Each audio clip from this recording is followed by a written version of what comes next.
இந்த வீடியோவை உங்களுக்கு வழங்குவோர் மாலை முரசு செய்திகள் தொலைக்காட்சியின் படிப்போம் ஜெயிப்போம் உயர்கல்வியை தேர்ந்தெடுப்பதில் உள்ள சந்தேகங்களை தீர்க்கும் நிகழ்ச்சி தினமும் மாலை 5 மணிக்கு. வணக்கம். மாலை முரசு செய்திகளை விரிவாக பார்ப்பதற்கு முன் முதலில் தற்போதைய நேரத்திற்கான தலைப்புச் செய்திகளை பார்க்கலாம்.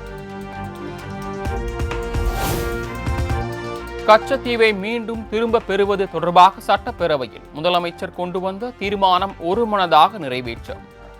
அதிமுக, காங்கிரஸ், பாஜக உள்ளிட்ட கட்சிகளின் ஆதரவுடன் நிறைவேறியதாக சபாநாயகர் அப்பாவு அறிவிப்பு. மாண்புமிகு முதலமைச்சர் அவர்களின் தீர்மானம் பேரவையின் முடிவுக்கு விடப்படுகிறது. ஏற்போர் ஆம் என்க, மறுப்போர் இல்லை என்க. மறுப்போரே இல்லை என்று கருதுகிறேன். மறுப்போரே இல்லை. தீர்மானம் ஒருமனதாக நிறைவேறியது.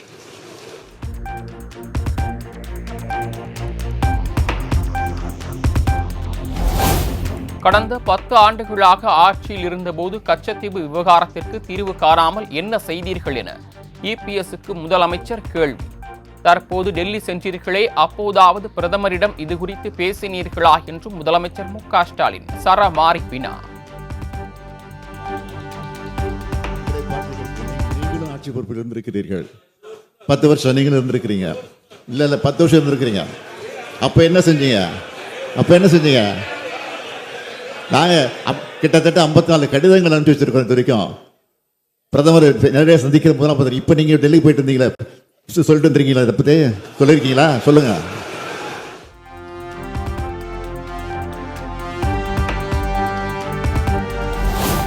தமிழக மீனவர்கள் பிரச்சினை குறித்து நாடாளுமன்றத்தில் உறுப்பினர்கள் பேசினால்தான் கச்சத்தீவு பிரச்சினைக்கு தீர்வு கிடைக்கும்.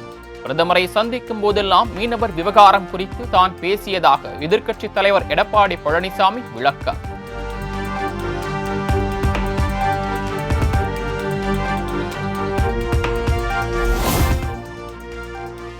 கச்சத்தீவை மீட்பது தொடர்பான தீர்மானத்திற்கு அதிமுக ஆதரவு. நமது மீனவர்களின் உரிமையை மீட்டெடுப்பதற்கான தீர்மானத்தை ஆதரிப்பதாக எதிர்க்கட்சித் தலைவர் எடப்பாடி பழனிசாமி அறிவிப்பு.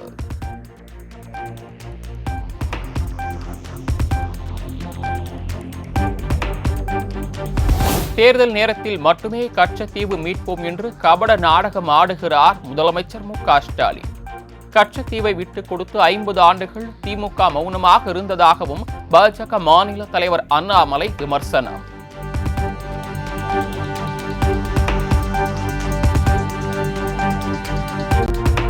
சட்டப்பேரவையில் முதலமைச்சர் கொண்டு வந்த கச்சத்தீவு மீட்பு தீர்மானத்திற்கு பாஜக ஆதரவு. மாநில தலைவர் அண்ணாமலை கச்சத்தீவு தீர்மானத்தை விமர்சித்திருந்த நிலையில் பாஜக எம்எல்ஏ வானதி சீனிவாசன் ஆதரவு.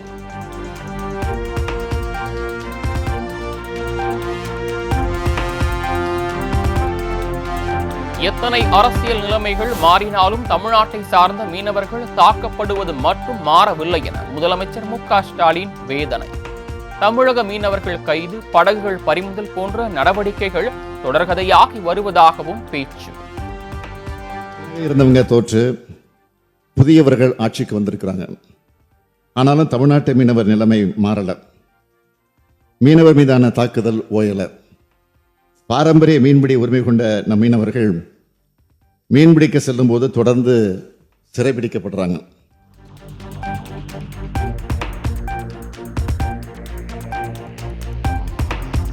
தமிழக மீனவர் பிரச்சினைக்காக பிரதமர் மோடிக்கு இதுவரை 74 கடிதங்கள் எழுதப்பட்டுள்ளதாக சட்டப்பேரவையில் முதலமைச்சர் பேச்சு. கடலுக்கு செல்லும் மீனவர்கள் பத்திரமாக கரை திரும்புவார்களா? உறவினர்கள் காத்திருக்கும் அவல நிலை தொடர்வதாக விமர்சனம். மீனவர்கள் கைது, தாக்குதல் குறித்து 74 கடிதங்களை ஒன்றிய வெளியுறவுத்துறை அமைச்சருக்கும் மாண்புமிகு பிரதமர் அவர்களுக்கும் எழுதியிருக்கிறேன். பிரதமர் அவர்கள்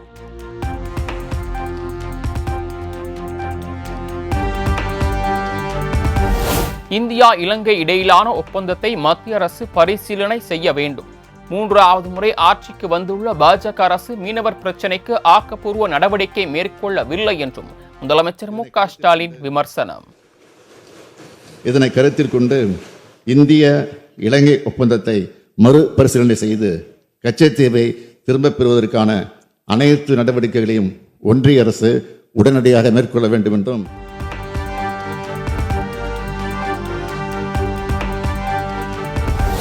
கச்சத்தீவை மத்திய அரசு மீட்க கோரி தனி தீர்மானம் கொண்டு வந்தார் முதலமைச்சர் மு.க. ஸ்டாலின். பல்வேறு அரசியல் கட்சிகள் ஆதரவு.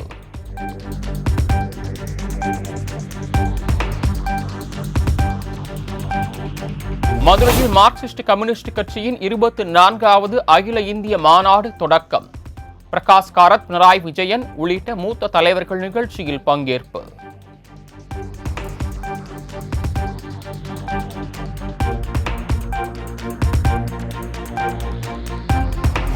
நாடாளுமன்ற வளாகத்தில் மக்களவை எதிர்க்கட்சித் தலைவர் ராகுல் காந்தி தலைமையில் முக்கிய ஆலோசனை. வக்பு மசோதா குறித்து காங்கிரஸ் உறுப்பினர்களுடன் விவாதம்.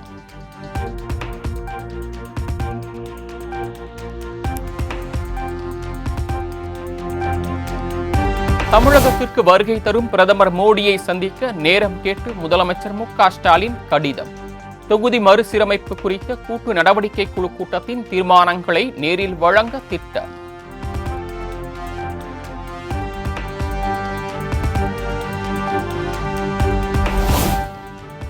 கிடிலம் ஆற்றில் வெள்ள தடுப்பு பணிகள் 39 கோடியில் மேற்கொள்ளப்படும். திருவாமூர் ஊராட்சியில் 600 மீட்டர் நீளத்திற்கு வெள்ள தடுப்பு சுவர் அமைக்கப்படும் என்றும் சட்டப்பேரவையில் அமைச்சர் துரைமுருகன் அறிவிப்பு.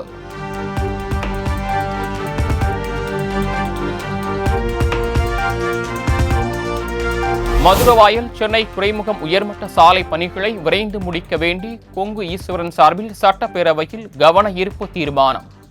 2026ஆம் ஆண்டுக்குள் திட்டம் முடிக்கப்படும் என அமைச்சர் ஏவா வேலு திட்டவட்டம். 25/2020 ஒப்பந்தம் இருக்கிறது. அவளுக்கு ஒப்பந்த காலம் என்பது 26 வரைக்கும் இருக்குது. 3 ஆண்டு காலம். ஆனால் அது முடிவதற்கு தொடர்ந்து மாநில அரசாங்கம் முழு ஒத்துழைப்பு செய்து அந்த பாலத்தை விரைவாக அதை கட்டுப்படுத்துவதற்கு மாநில நெடுஞ்சாலைத்தில் முழு ஒத்துழைப்பு.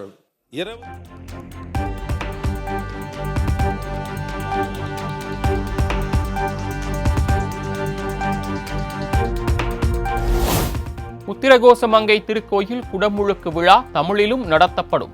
11 பெண்கள் உட்பட 100க்கும் மேற்பட்ட ஓதுவார்கள் விழாவை நடத்தி வைப்பார்கள் என்றும் சட்டப்பேரவையில் அமைச்சர் சேகர் பாபு திட்டவட்டம். 3 திருக்கோயில்களிலும் அன்னை தமிழிலும் இந்த திருக்கோயிலுடைய குடமுழுக்கு நடத்தப்படும். அதோடு மட்டுமல்லாமல் 100க்கும் மேற்பட்ட ஓதுவார்கள் இந்த குடமுழுக்கிலே ஓதுவார்கள். அதில் பெண்களும் ஓதுவார்கள் என்ற ஒரு நிலைப்பாட்டினை மாண்புமிகு பேரவையின் தலைவர் வாயிலாக மாண்புமிகு உறுப்பினருக்கு தெரிவித்தார்.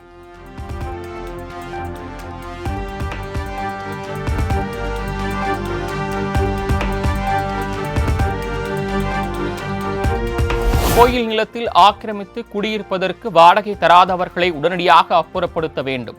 உரிய பாதுகாப்புடன் நடவடிக்கை எடுக்கவும் இந்து சமய அறநிலையத்துறைக்கு சென்னை உயர்நீதிமன்றம் உத்தரவு.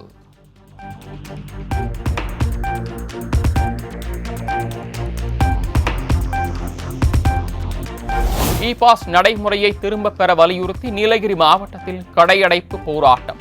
கூட்ட நெரிசலை தவிர்க்கும் வகையிலான வாகன கட்டுப்பாட்டிற்கு எதிர்ப்பு தெரிவித்து சுமார் 20,000க்கும் மேற்பட்ட கடைகள் அடைப்பு.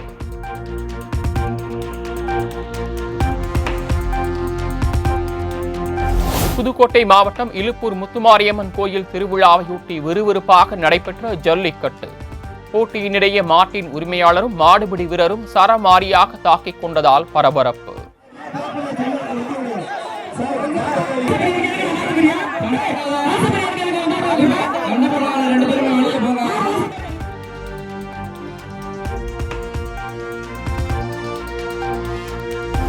தென்காசி மாவட்டத்திற்கு ஏப்ரல் 7 மற்றும் 11ஆம் தேதிகளில் உள்ளூர் விடுமுறை. காசி விஸ்வநாத சாமி கோயில் குடமுழுக்கு மற்றும் பங்குனி உத்திர விழாவையொட்டி ஆட்சியர் கமல் கிஷோர் அறிவிப்பு.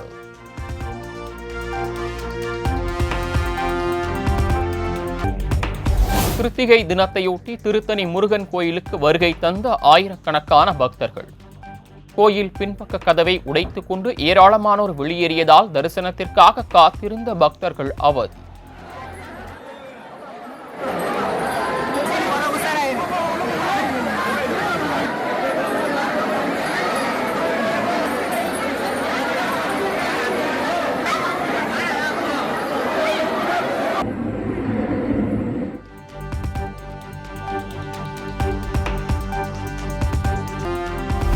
கோடை விடுமுறையை முன்னிட்டு சென்னை விமான நிலையத்திலிருந்து 206 சிறப்பு விமானங்கள் இயக்கம்.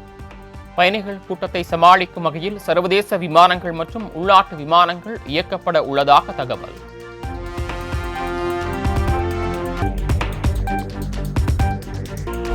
மகா கும்பமேளாவால் உத்தரப்பிரதேச அரசுக்கு 10,000 கோடி ஜிஎஸ்டி வரி வருவாய். கடந்த 11 மாதத்தில் இல்லாத அளவுக்கு வரி வசூல் செய்து சாதனை.